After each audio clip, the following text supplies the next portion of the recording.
Never did I imagine that a simple cup of tea could change the course of my life so drastically. Seated at the dinner table on that rainy winter night, everything seemed normal at first glance. But as lightning streaked across the sky and the wind battered the windows of my mother-in-law's old house, a feeling of unease began to seize me. I, Emily, the ever-devoted daughter, now found myself trapped in a scenario where betrayal and danger were intermingling in an almost insidious way. That night had a different flavor in the air. As I entered the room, I realized that all eyes were fixed on me, laden with unspoken intentions. My husband, Ethan, had prepared a special dinner as he always insisted. Yet at that moment his demeanor was ambiguous. While he served me a steaming cup of tea with a half-forced smile, a disconcerting sensation overwhelmed me. The aroma emanating from that cup was not the comforting herbal scent I knew so well. It carried a metallic note, a cold smell that sent shivers down my spine. Before we continue with the story, please like the video and subscribe to the channel. This is very important to us. Thank you very much. I made this tea especially for you, my love, said Ethan in a voice that sounded rehearsed, almost as if he were reading from a script. His eyes avoided mine, and for a brief moment, I glimpsed in them something I would have never imagined: guilt and fear. Across the table, Margaret, my mother-in-law, watched everything with silent satisfaction. Her gaze mixed disdain and triumph. She had always looked at me with contempt, and now, that night, it seemed that all her long-held grudges were condensed into that subtle smile. Since the day I married, she had made it clear that I would never be welcome in her family. Yet that night would reveal much more than mere family hostility. Memories of the early years of our marriage still swirled in my mind. Ethan, once so passionate and attentive, gradually transformed into a distant man, marked by inexplicable changes in his behavior. Nights when he claimed to be working late became frequent, and his always locked phone grew into a mystery that began to erode the trust one had in him. And it wasn't just that. Financial problems emerged like threatening shadows. I had inherited a fortune from my late father and maintained complete control over the assets. Ethan, unable to cope with my independence, saw in me a threat to his pride and ambition. While savoring the tea, my gaze fixed on the bottle of medicine that I had found hidden in a bathroom cabinet a few weeks earlier. The bottle, with its nearly faded label, revealed the presence of a lethal substance when taken in high doses. I had already suspected that something sinister was afoot. Ethan's insinuations and Margaret's overt attitudes now fit into a macabre puzzle. They planned to eliminate me so that somehow the inheritance and control over my life would pass to them. Every detail of the night, however innocent it seemed at first, now took on a new light. The environment, once welcoming, transformed into a stage of tension, where every gesture and every word seemed carefully choreographed to culminate in a tragic outcome. I knew that if this poisoning attempt succeeded, all my assets and my freedom would be lost forever. And more than that, it would be the end of a woman who would never accept being treated as submissive. As the first rays of the moon struggled through the heavy clouds, a plan began to form in my mind. If they believed they could count on my naivety and vulnerability, it was time to show that underestimating me would be the biggest mistake of their lives. Even as I sipped the tea with a forced calm, every detail was etched into my mind. The slight trembling of Ethan's hand, Margaret's triumphant look, and the tension-laden atmosphere. The truth emerged clearly. This was not merely a family dinner. It was the prelude to a deadly trap. As the minutes ticked by, I began mentally rehearsing the reversal that was to come. I needed to act quickly and precisely without letting any emotion betray my thoughts.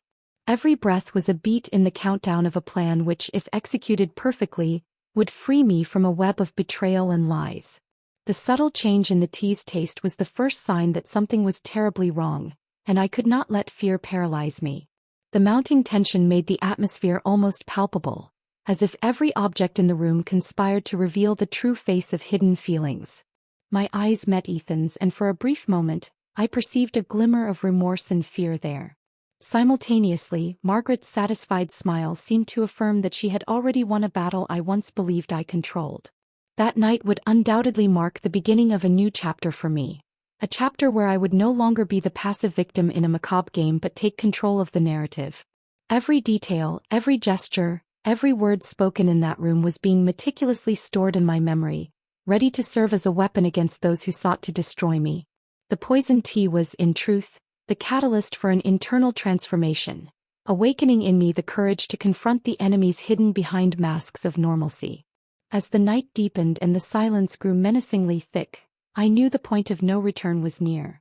My mind teemed with strategic thoughts, and every second was precious in reversing the fate that Ethan and Margaret had planned for me. The seed of revenge had been planted and nothing could stop it. At that moment I realized that despite everything, my will to live and fight would overcome any obstacle, transforming that night into a decisive milestone in the story of my life. The dinner, which had begun so tranquilly, slowly transformed into a scene of chaos and revelations. It all started when the anticipated moment, the toast, became the turning point of an audacious plan I had devised in the deepest recesses of my being. I knew that the time to act was near. As every eye fixed on the steaming cup I held, the atmosphere seemed to hold its breath in anticipation of what was to come. "Let's make a toast," I announced in a casual tone, yet inside, every cell vibrated with the adrenaline of someone harboring a fatal secret. As I raised my cup, I maintained a cold, calculated gaze, as if every gesture were part of a meticulously rehearsed choreography. Margaret, who until then had observed with her enigmatic smile, raised a suspicious eyebrow. It was the least one could expect from someone who, despite harboring dark plans, could not foresee the cunning of a woman determined to survive.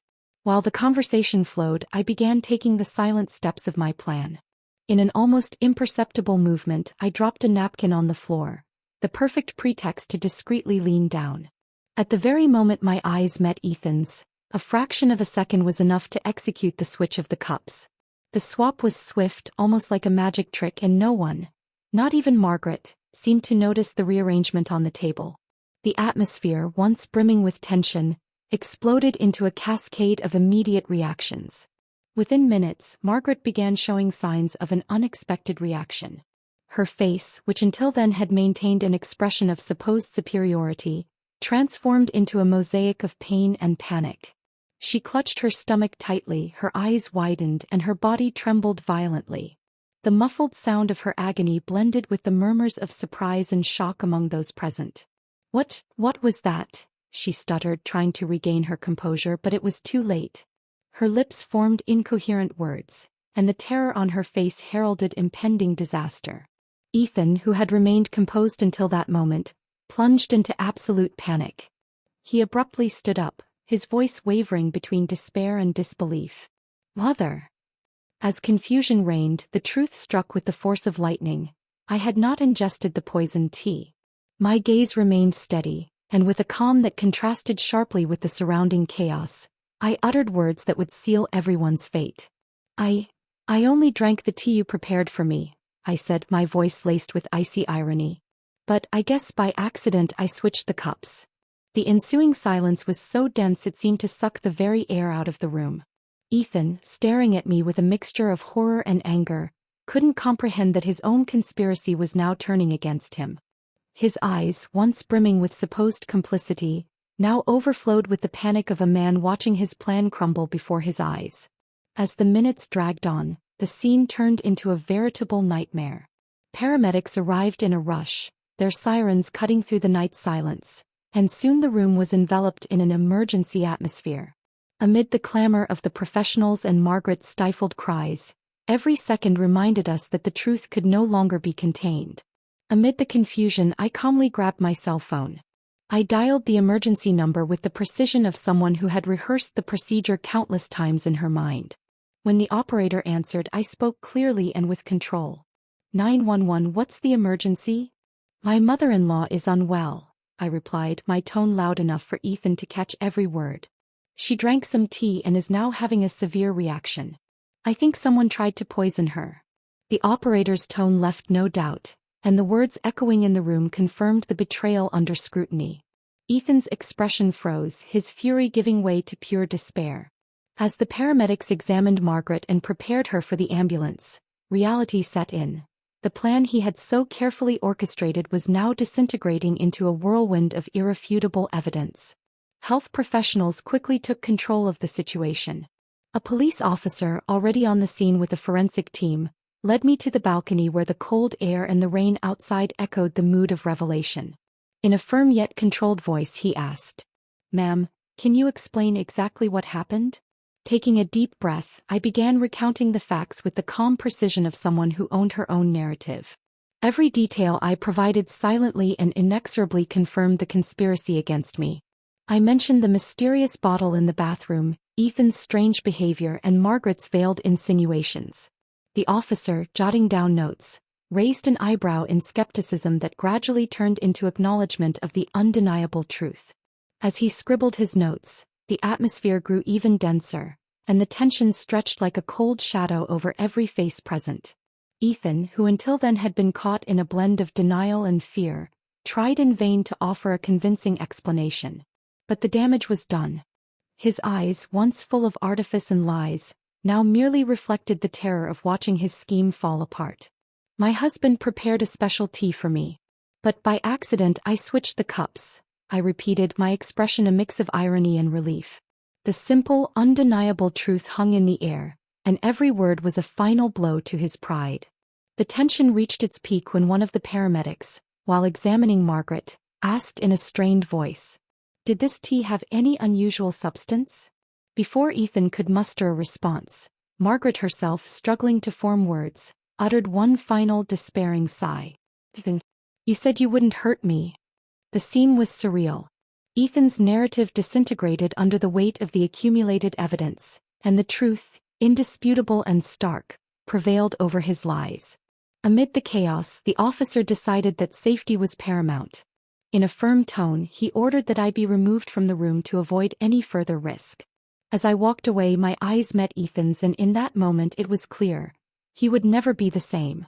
While the professionals managed the crisis, the switch of the cups and the emergency call had sealed everyone's fate. The poisoned tea was not just a lethal liquid, but a symbol of betrayal that had become a turning point. That night would be remembered not only for Margaret's misfortune but for the unexpected twist that initiated Ethan's downfall and my liberation. And as the rain continued to fall outside, washing the streets with the chill of reality, the seed of revenge took root in the fertile soil of a mind determined to rewrite its own history.